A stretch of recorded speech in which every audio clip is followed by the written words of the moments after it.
Olá pessoal, sou o professor César, sou professor especialista em filosofia e vou estar com esse conteúdo trabalhando com você, esse conteúdo da primeira série, e espero que seja de grande proveito, grande valia, tudo aquilo que a gente vai estar expondo. Vamos trabalhar de forma acompanhando os slides. Espero que você, vá lá no YouTube, coloque suas dúvidas, compartilhe, tá? Para tanto, eu gostaria de compartilhar com vocês a nossa temática, que vai falar sobre a polis e a democracia direta, tudo bem? E aí, no segundo banner, nós já vamos ter aí um conceito, do surgimento da polis. E aí a gente vai ter um pequeno texto que diz assim: no desenvolvimento da civilização grega, notamos que vários estudiosos destacam o surgimento da polis como uma das mais importantes experiências desenvolvidas em toda a antiguidade. Em sua compreensão mais simples, a polis corresponde às diversas cidades-estados que se formaram no território grego entre o final do período homérico e o desenvolvimento do período arcaico. O período homérico, ele vai aí mais ou menos 11, antes de Cristo, a 8º século antes de Cristo, e ficou conhecido pela formação das chamadas comunidades gentílicas. Então, pessoal, nossa temática, ela vai observando justamente esse ajustamento de pessoas, principalmente ali em torno do mar Egeu, do mar Cáspio, e em torno das pequenas ilhas da antiga Grécia e posterior à ilha de Creta. Então, civilizações que surgiram ali, que tinham uma roupagem, uma forma que eles se estabeleceram ali buscando agricultura. Então, são vários povos que migraram e deram origem a pequenas cidades, que essas famílias que migraram, elas conhecidas como famílias, elas passaram depois a ser conceituadas como clã, e esses clãs, eles formaram os genes que posteriormente veio surgir as polis, veio surgir as pequenas comunidades rurais, que no centro dessas comunidades rurais existia a Acrópolis, e na Acrópolis existia a Ágora, que era o centro dos diálogos, das negociações, e o centro político e religioso dessas sociedades. Tudo bem? Vamos prosseguir. A divisão da polis gregas. A expansão demográfica do comércio foram as principais causas para o surgimento da polis, que incluiu o campo e a cidade.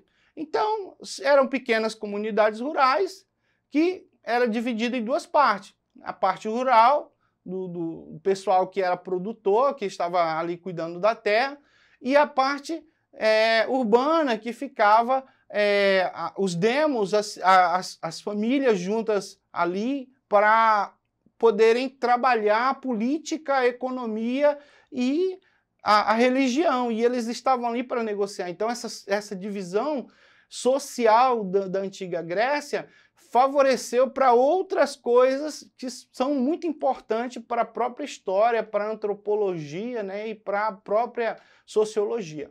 Tá? Então, as principais características das polis gregas eram, acima de tudo, elas possuíam autonomia e detinham o poder. Então, cada polis tinha a sua autonomia política. Ela era formada por diversos tipos de sistema, ou seja, monarquia, aristocracia e a própria democracia. Quem se destaca dessas polis que surgiram é Atenas, por exemplo, que passou por vários tipos de governo, monarquia e tirania, e por último, por conta da influência dos filósofos, eles escolheram um modelo democrático que vem de demos vem de família, e cracia, que é poder. Então, o poder das famílias, elas estavam diretamente influenciando nas decisões da vida do homem grego antigo. Então, eles tinham, a partir dessa estrutura, eles tinham autossuficiência política. Ou seja, quem era democrata desenvolvia ali dentro da sua estrutura tudo o que eles precisavam. Quem era monarquista, ou tiranista, ou estar ligado à oligarquia, eles desenvolviam, né, a sua estrutura social ali fechado, e cada cidadão pertencente a somente um tipo e um modelo de Estado. Então, quem era da Grécia talvez não era aceito em Esparta como cidadão. Para ser cidadão, ele teria que adquirir esse direito de cidadania, tá? Então, eles tinham leis e organização social própria. Estimulou o surgimento da propriedade privada e possuía complexidade social. Então, quando a gente pensa que estimulou o surgimento da propriedade privada, a gente pensa assim, se é uma estrutura que é uma monarquia, então tudo pertence ao rei. Então, logo ninguém é proprietário de nada, tudo pertence ao rei. E aí, quando muda esse formato de monarquia, de tirania, para o modelo democrata, é claro que a estrutura e as leis também elas deveriam mudar, né? Por toda essa estrutura que a gente vê, mas a gente percebe que somente os homens, a partir de 30 anos, podiam exercer a política nessas polis, né? Somente homens, e eles poderiam ficar apenas um ano. Mulheres eram excluídas da política, né? Eles não tinham decisão. O escravo também não podia exercer nenhum tipo embora sendo pobre ou escravo livre, ele não podia exercer nenhum tipo de ação na política ou mesmo na religião. Ele só tinha o direito de trabalhar e subsistir, tá?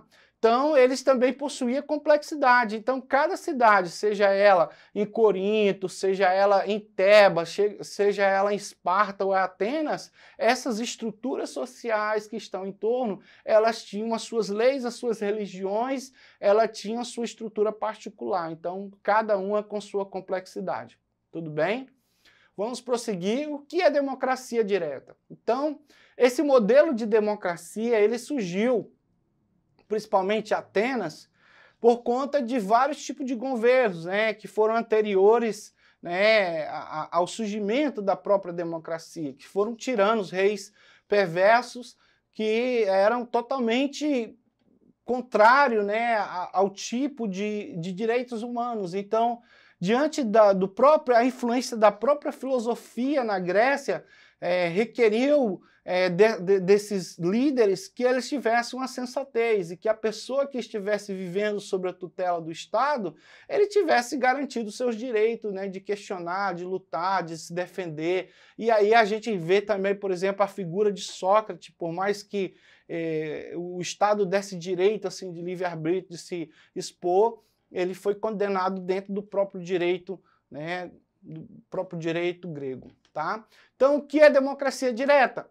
É uma forma de organização social na qual todo e qualquer cidadão pode participar ativamente na tomada de decisões. Possui, em uma reunião, que todas as pessoas têm direito e que se manifestam e votam. Lembrando que todas as pessoas cidadãos maiores de 30 anos e homens. Aí está excluído mulheres e negros, né? E o estrangeiro. Isso é uma maneira direta de exercer a democracia. Ela foi desenvolvida por meio dos legisladores e políticos Drácon, tá? Isso é muito importante você, aluno da primeira série, né, ter essa percepção. Quem foi o legislador que criou essas leis, que favoreceu a democracia direta em Atenas? Então, surge aí o primeiro nome, Drácon, Solon, né, que foi esses legisladores em 510 a.C., que desenvolveu essas leis que favoreceu a própria consolidação da democracia. Lembramos que nós brasileiros vivemos a democracia direta. A gente vota nos nossos representantes, eles estão lá criando leis, seja elas, né, para favorecer o cidadão comum, o cidadão que tem esses direitos assistidos da Constituição. E lá quem criou essas leis favoreceu e foi influenciado por conta da própria democracia, porque se não tivesse uma democracia, com certeza essas leis que foram criadas por Drácon e por Solon, elas não teriam vigado, tá bom? Então, sua implementação foi essencial no desenvolvimento das polis gregas, a qual foi espalhada por todas as outras cidades, né, esse modelo que se perpetuou na Grécia e que a gente olhando para esse modelo de democracia não é igual ao que nós vivemos hoje. Tá? Não é. Esse é um modelo antigo, de democracia primitivo, isso aí é 500, 600 anos antes de Cristo, tá bom? Então, democracia e filosofia. Uma vez que a polis representa um dos modelos de organização social, política e econômica no mundo grego, ela foi essencial para o desenvolvimento da sociedade, bem como do pensamento humano, mediados pelo processo de socialização que ocorreram entre os cidadãos nos locais públicos. Foi a partir dessas teias de relações que a filosofia grega representou uma das importantes vertentes que foram desenvolvidas por filósofos que habitavam a polis. Com o advento da democracia, essas relações sociais foram consolidadas pelas reflexões. Olha aí, surge aí a questão reflexão, né? Realizada pelos cidadãos gregos. Essa evolução racional da mente foi a chave para o desenvolvimento da filosofia grega em detrimento da visão mitológica que dominava a mentalidade grega anterior. Então nós temos aí dois paradoxos, né? O surgimento do mito, a sustentação desse mito, até que surge a racionalidade e a importância da filosofia dentro da democracia para que a coisa possa ser louvável, justa e virtuosa, tá bom? Então, nosso exercitando, né? Nosso primeiro exercício, né? Traz aí uma temática do Enem. No processo de formação da polis gregas, os parentes mais próximos do pater transformam-se nos integrantes da classe dos eupátridas, como o termo grego que significa o mesmo que bem-nascido. Logo em seguida, havia os gorgóis, agricultores que formavam as classes de pequenos proprietários de terra ainda existentes.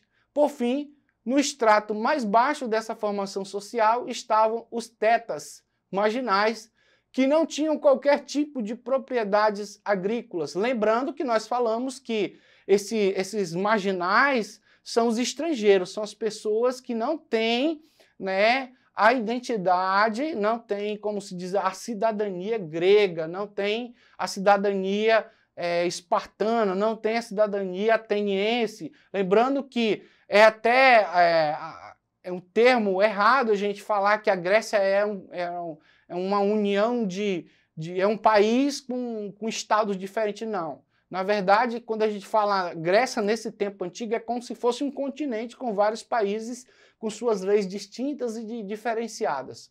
Tá? Então essa configuração de polis gregas era decorrente de uma formação social mais primitiva, conhecida como escravismo? Não. Não é, né? Comunismo primitivo não é, porque o comunismo ele já vai surgir aqui depois da Revolução Industrial, né? Já no século XVIII. Anarquismo? Não.